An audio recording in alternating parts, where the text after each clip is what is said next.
समय का पहिया चलता है, समय का पहिया चलता है, समय का पहिया चलता है, समय का पहिया चलता है। उस पहिए के साथ सभी का, उस पहिए के साथ सभी का, उस पहिए के साथ सभी का, उस पहिए के साथ सभी का भाग्य बदलता है, समय का पहिया चलता है, समय का पहिया चलता है, समय का पहिया चलता है, समय का पहिया चलता है।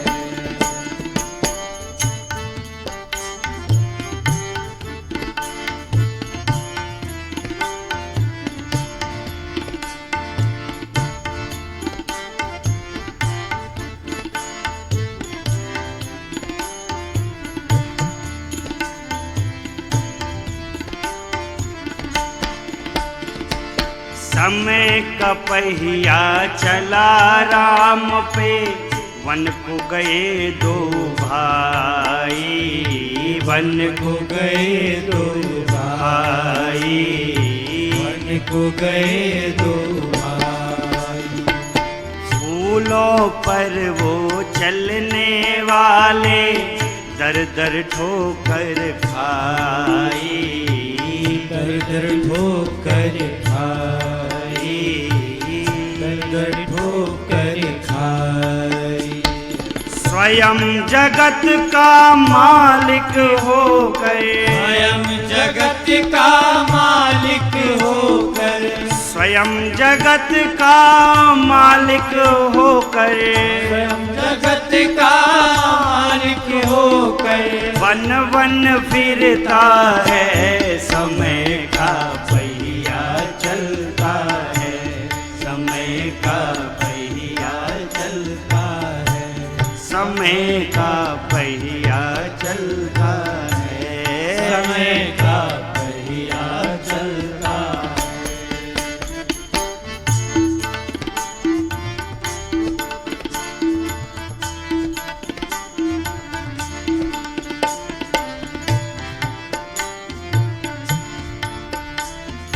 भरी सभा में द्रुपद सुता को बुलवाया अभिमानी, बुलवाया अभिमानी, बुलवाया अभिमानी। भीष्म द्रोण ज्ञानी समझाए, बात किसी की न मानी, बात किसी की न मानी, बात किसी की न मानी। पांच पति बलवान किसी का, पांच पति बलवान किसी का, पांच पति बलवान किसी का, पांच पति बलवान किसी का। जोर न चलता है, समय का पहिया चलता है, समय का पहिया चलता है, समय का पहिया चलता है, समय का पहिया चलता है।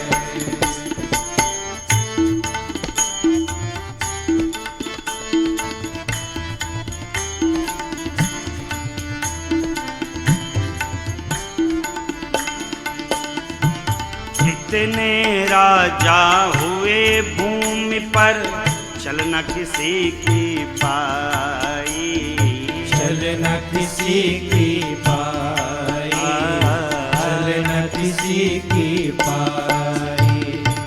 पर्वत से राई हुए और पर्वत से हुए राई, पर्वत से हुए राई, पर्वत से हुए राई।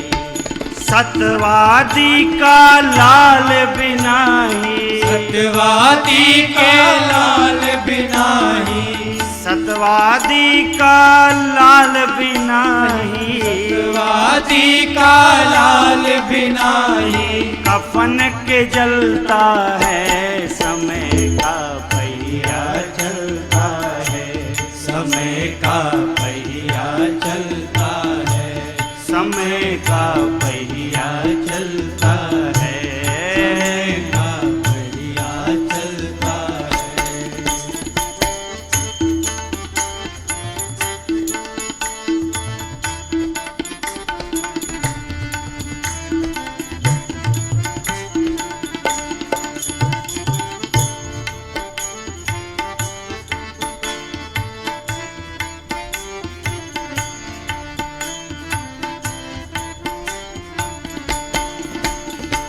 समय हंसाता समय रुलाता, समय की है बलिहारी, समय की है बलिहारी, समय की है बलिहारी, समय की है बलिहारी, समय की है बलिहारी।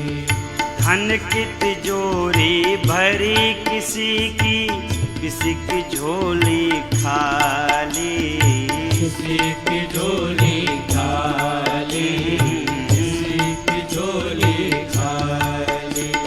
लाख किरण फैलाए सूरज, लाख किरण फैलाए सूरज, लाख किरण फैलाए सूरज, लाख किरण फैलाए सूरज। सांझ को ढलता है समय का पहिया चलता है, समय का पहिया चलता है, समय का पहिया चलता है, समय का पहिया चलता है। उस पहिए के साथ सभी का, उस पहिए के साथ सभी का, उस पहिए के साथ सभी का, उस पहिए के साथ सभी का। भाग्य बदलता है समय का पहिया चलता है, समय का पहिया चलता है, समय का पहिया चलता है, समय का पहिया चलता है, समय का पहिया चलता है। अरे उस पहिए के साथ सभी का ये भाग्य बदलता है, समय का पहिया चलता है। एक और है, समय बड़ा बलवान है भैया, समय बलवान है भैया। समय की कदर जो करते जीवन में, समय की कदर जो करते जीवन में, नहीं होते परेशान वो भैया, समय बड़ा बलवान है भैया, समय बड़ा बलवान है भैया। चलते चलते चलते गोमती नदी का पार हुए भगवान, और तमसा जी के तट पर भगवान ने आज विश्राम किया है। रात्रि हुई है, रात्रि के दोपहर के बाद भगवान जागे हैं, और अब जाकर सुमंत्र जी से कहा काकाश्री इसी क्षण हमको यहाँ से छोड़कर अन्यत्र किसी अन्य स्थान पर जाना है। सुमंत्र जी ने कहा राघव जी आपके प्रेमी पीछे पीछे हैं, इनको छोड़कर ऐसे कैसे चल देंगे आप, आपका तो ये स्वभाव नहीं। भगवान ने कहा काकाश्री अपने कारण अपने प्रेमियों को कष्ट देना भी तो ठीक नहीं है, और फिर सबसे बड़ी बात भाई मेरा भैया जब वापस आएगा तो वो राजा बनेगा, और बिना प्रजा के राजा कैसे, ये प्रजा मेरे साथ चलेगी तो फिर भैया का क्या होगा। ऐसा जानकर आदेश दिया है। कहा काकाश्री मैं जानता हूँ ये आप रथ चलाने में प्रवीण है, दक्ष हैं, लेकिन काकाश्री ऐसा रथ हाँकिएगा रथ चले लेकिन पहियों के चिन्ह ना दिखाई पड़े। क्यों? अगर पहियों की चिन्ह दिखाई दी तो अवधपुरवासी पीछे पीछे आ जाएंगे। ऐसा जानकर रथ बुलाया है, आया है, सुमंत जी लेकर आए। भगवान चढ़े मासिया, लखन लाल अरे सुमंत ने चाबुक मारी, रथ चल पड़ा। रथ चला, भगवान चले गए। इधर अवधपुरवासी जागे हैं, विलाप करने लगे, भगवान को ढूंढने लगे, लेकिन भगवान तो चले गए। वापस श्री अवध को पहुंचे हैं सभी अवधपुरवासी। भगवान यहाँ से आगे चले, अवधपुर की सीमा समाप्त हुई है, और अवधपुर की सीमा समाप्त हुई तो श्रृंगवेरपुर की सीमा आ गई। अब जैसे एक देश का बॉर्डर समाप्त होता है तो दूसरे देश का बॉर्डर आता है ना। अब बॉर्डर में कौन लगा रहता है? बॉर्डर सिक्योरिटी फोर्स, बीएसएफ वाले कहते हैं ना। उस समय भी बीएसएफ वाले थे सिंगापुर के। देखा रथ आवा है, दौड़ कर गया, निषाद राज से कहता है, हुजूर केहू आवा है, केहू आवा है। ये बोलचाल की भाषा वहीं कही, केहू आवा है, कि आवा हो सरकार, रथ आवा है। और उस रथ में एक श्यामल वर्ण के पुरुष हैं, गौर वर्ण के पुरुष हैं, रथ आ रहे हैं। श्यामल वर्ण तो बड़ा सुंदर है, उनके साथ उनकी भार्या भी है। और जो रथ हाँक रहे हैं वो कभी उन श्यामल वर्ण को राम कहता, युवराज कहता। अरे इतना सुनना कहे सराऊ, ये कहीं नहीं कहता है कि राम आवा है, हमारे मित्र आवा है, हमारे प्रभु आवा है। खबर जनाई है पूरे नगर में। जोहारू, जिसके जोहारू का अर्थ होता है भेंट। श्रेष्ठ जन से जब हम मिलने जाते हैं तो कुछ ना कुछ लेकर जाना चाहिए। भेंट लेकर गए हैं निषाद राज, दंडवत प्रणाम किया है भगवान को। भगवान ने खूब लाड़ लड़ाया, खूब आशीर्वाद दिया है।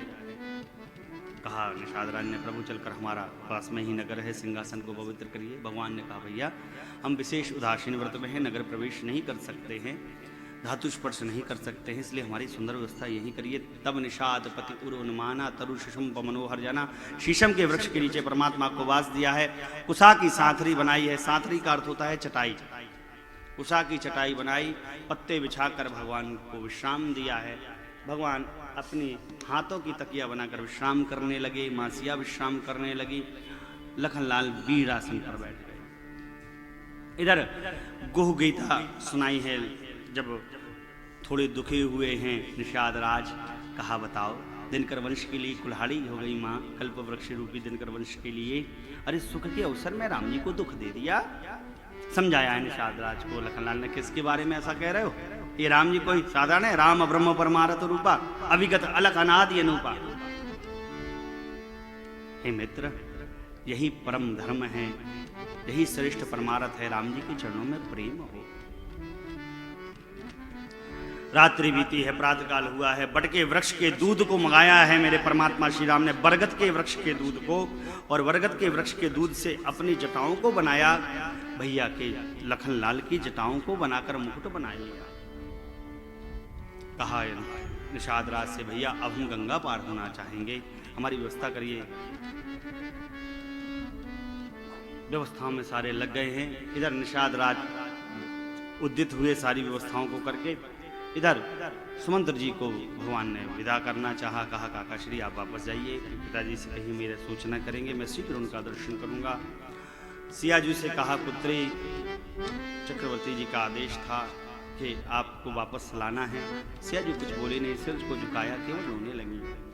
लखनलाल ने यद्यपि कड़वे वचन करे, भगवान ने शपथ दिलाई सुमंत्र जी को, काका श्री मेरे भैया के कड़वे वचन पिताजी से न कहिएगा।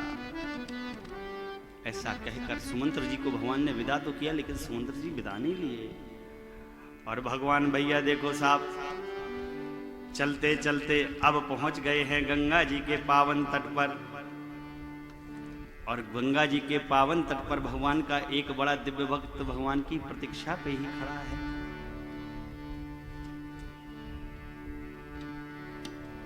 भगवान तट पर पहुंचे हैं तो निषाद राज ने आवाज लगाई है, अरे केवटिया, ए केवटिया, आवा हो आवा। देखा कि आवा है तुहार नाव में चढ़े के बदे अयोध्या के राजा राम आवा है। हाँ, केवट ने कहा राम आवा है? ना प्रभु, ना प्रभु, ना प्रभु, हम ना। कहा है भैया? अरे प्रभु, इन्हों के चरण के बखान तो हम सुने हैं। इनके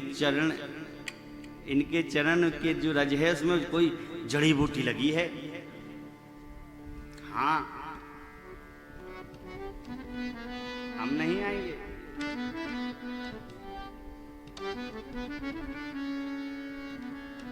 भगवान ने निषाद राज से कहा भैया आप थोड़ा मौन धारण करो, मैं बुलाता हूँ, शायद मेरे बुलाने पे आ जाए। भगवान ने बुलाया है और गोस्वामी जी ने कितना बढ़िया लिखा है।